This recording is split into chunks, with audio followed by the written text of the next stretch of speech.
வணக்கம். இந்த வீடியோவில் நம்ம என்ன பார்க்க போகிறோம்னா Pixhawk அண்ட் APM போர்டில் வந்து ESC எப்படி கேலிப்ரேட் பண்ணுறதுன்னு பார்க்க போகிறோம். ஸோ வாங்க வீடியோக்குள்ள போகலாம்.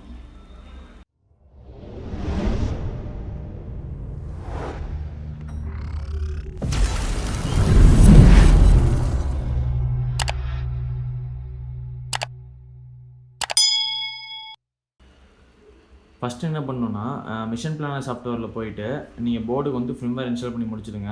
ஸோ அப்படி இன்ஸ்டால் பண்ணி முடிச்சதுக்கப்புறம் நீங்கள் போர்டு டிஸ்கனெக்ட் பண்ணிவிட்டு ஸோ பேட்டரி எடுத்துக்கோங்க.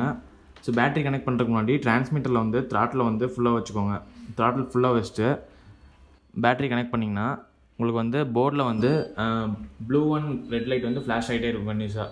ஸோ அந்த மாதிரி ஃப்ளாஷ் ஆச்சுன்னா உங்களுக்கு வந்து போர்டு வந்து ESC கேலிப்ரேஷன் மோட் போயிடுச்சுன்னு அர்த்தம். ஸோ இங்கே பார்த்தீங்கன்னா ஃப்ளாஷ் ஆகிறது தெரியுது உங்களுக்கு. ஸோ இந்த இடத்துல ஃப்ளாஷ் ஆகுது பாருங்கள். ஸோ இந்த மாதிரி ஃப்ளாஷ் ஆச்சுன்னா உங்களுக்கு வந்து போர்டு ESC கேலிப்ரேஷன் மோட் போயிடுச்சுன்னு அர்த்தம். ஸோ ஒன்ஸ் இப்படி கேலிப்ரேஷன் மோட் போனதுக்கப்புறம் நீங்கள் பேட்டரி அகைன் டிஸ்கனெக்ட் பண்ணிவிட்டு கனெக்ட் பண்ணுங்கள். கனெக்ட் பண்ணிவிட்டு APM போர்டாக இருந்தால் டேரெக்டாக வந்து மோட்டருக்கு சப்ளை போயிடும். ஸோ Pixhawkல வந்து நீங்கள் டேரெக்டாக மோட்டருக்கு சப்ளை போகாது. நீங்கள் பவர் சுவிட்ச் வந்து நீங்கள் ப்ரெஸ் பண்ணிங்கன்னா தான் மோட்டர் சப்ளை எங்கேஜ் ஆகும். ஸோ இப்போ நான் பட்டன் ப்ரெஸ் பண்ணி பிடிக்கிறேன். இப்போ மோட்டரில் தான் ஒரு டியூன் கேட்கும். இந்த டியூன் கேட்டதுக்கப்புறம் நீங்கள் வந்து த்ராட்டில் வந்து டவுன் பண்ணிடுங்க. டவுன் பண்ணோடனே இன்னொரு டியூன் கேட்கும்.